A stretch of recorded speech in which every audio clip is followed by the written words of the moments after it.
so much flexibility in the deen. I mean, I know you guys are going to like something like this.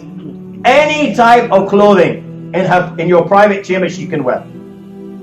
And our women need to know this. And if there's any particular type of women's clothing, and you know what I'm referring to, that your husband likes, then please bring a smile on his face.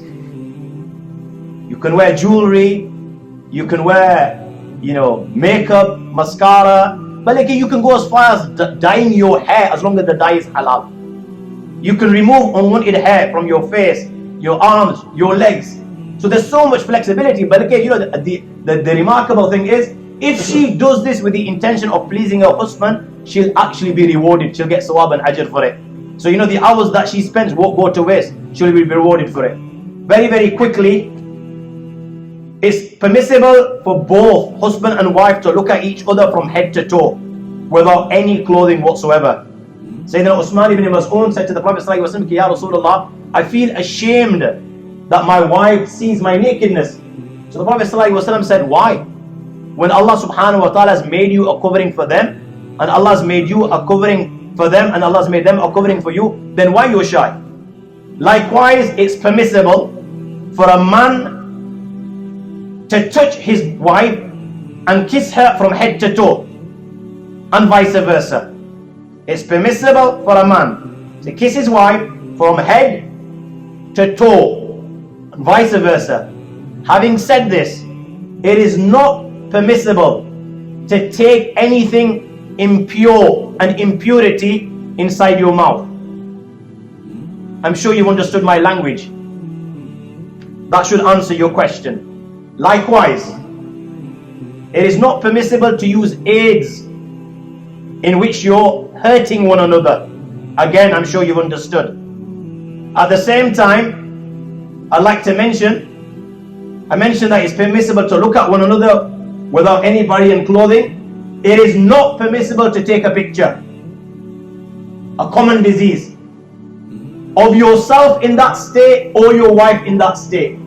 Even if it's for own personal use, it is not permissible to take a picture in that state. Another common question. It is permissible for you to take a shower or a bath with your wife. Our mother Aisha radiallahu ta'ala relates that she and the Prophet ﷺ would take a bath together from one tub, and then they would take turns in putting their hands inside the water. And with regards to positions I've already mentioned last week, every position is permissible as long as you're inserting in the place of cultivation, which I explained last week is only the front passage. So it doesn't matter how you come, as long as you're inserting in front of the front passage, it is permissible. Unfortunately, I haven't done justice to this subject because it's a Jummah. There's only so much that you can say. It was very, very difficult for me, but I thought pretty courageous actually trying to do this. You've got 500 guys. Yeah, you can just look at the looks in your eyes. Hungry guys. Believe me, it's not easy to sit here and talk about this one-to-one, never mind with so many people. So I haven't done justice, and nor did I come with the intention of doing justice. I've just touched upon main masail which you the public share with me on a regular basis. There are things which I've left.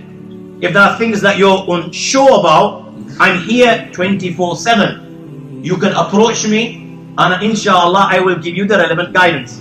If there are things, guys, I do not sit here on a Friday to tell you Jack and Norris. Okay, I'm not here for that.